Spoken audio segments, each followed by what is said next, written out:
Yesterday, December 7th, 1941, a date which will live in infamy. The United States of America was suddenly and deliberately attacked by naval and air forces of the Empire of Japan. The United States was at peace with that nation, and at the solicitation of Japan, was still in conversation with its government and its emperor, looking toward the maintenance of peace in the Pacific. Hello, I'm Charles. And I'm James. We love history, and we want to share our love of history with you.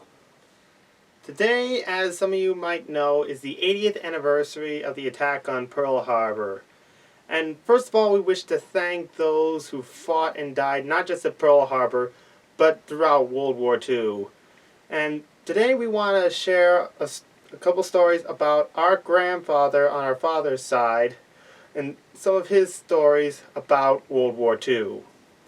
And particularly what he was doing on that infamous day.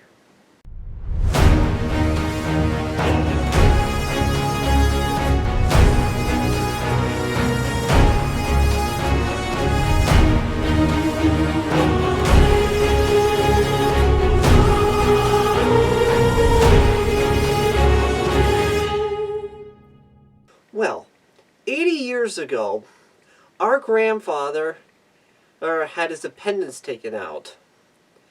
And so that Sunday, he did not go along with the rest of the family to church.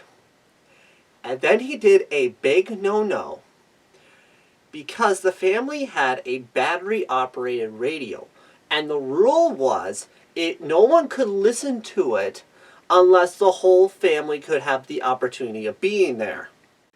But Grandpa broke the rules, and he listened to the radio on Sunday, December 7th, and he heard about Pearl Harbor. Now, the nearest event in today's history that would equate to the monumentalness of this would be 9/11. And so here's Grandpa. He just heard the biggest news ever. And if he tells, he's in trouble because he wasn't supposed to be listening to the radio. So when his family came home from church, he kept mute. And then when the family listened to the radio that night, he was just as surprised as the rest of the family. But the one thing Grandpa remembered is our great-grandpa looking up and saying, "We are now at war." Now here's the thing. Our great-grandpa, along with his future brother-in-law, both served in World War I.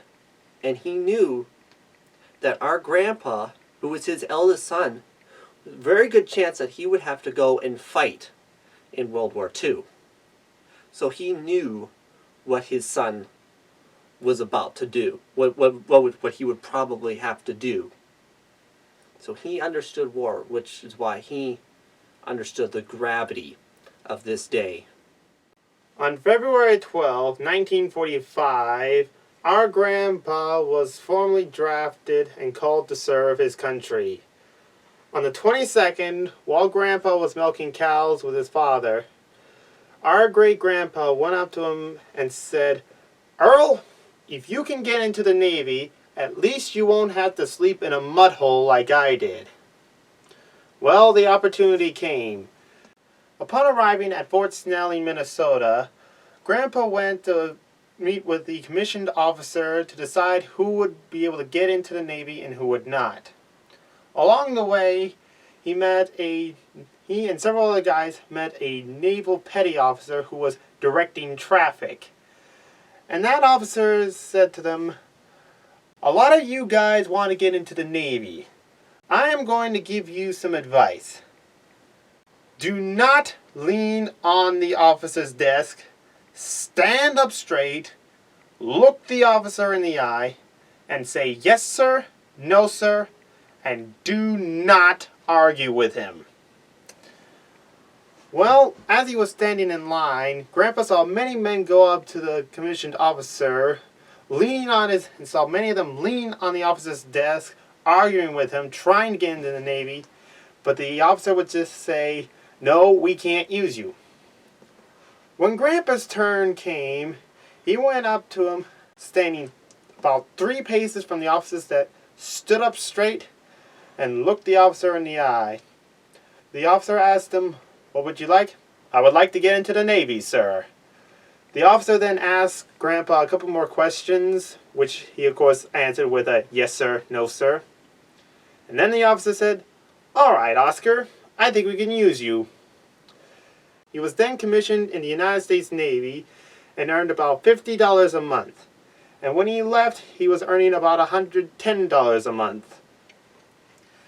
Now, thankfully, Grandpa never had to go through the horrors of war, instead fighting, as he said, the Battle of New Orleans.